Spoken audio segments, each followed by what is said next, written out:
19 yashar vatandoshimiz Javohir Sindarov Hindistonda o'tayotgan Jahon Kubogini g'olibi bo'ldi. Prezident shaxmat bo'yicha Jahon Kubogi g'olibi bo'lgan Javohir Sindorov bilan telefon orqali ko'rishib muloqot qildi va uni bu g'alabasi bilan qutladi.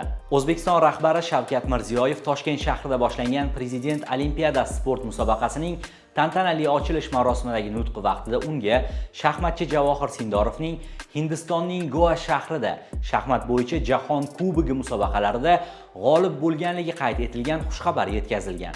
Davlat rahbari ushbu xabarni tantanavor ruhda e'lon qilib, barchani qutlagan va o'z nutqini davom ettirgan. Tantanalar yakunlangandan so'ng u Sindorov bilan telefon orqali gaplashgan va uni ushbu g'alaba bilan qutlagan. Javohir bolam, men mana shu buyuk g'alaba bilan tabriklayman. O'zbek farzandi yangi O'zbekiston nimaga qodir ekanini dunyoga tarannum qilganing uchun men faxrlanaman bolam.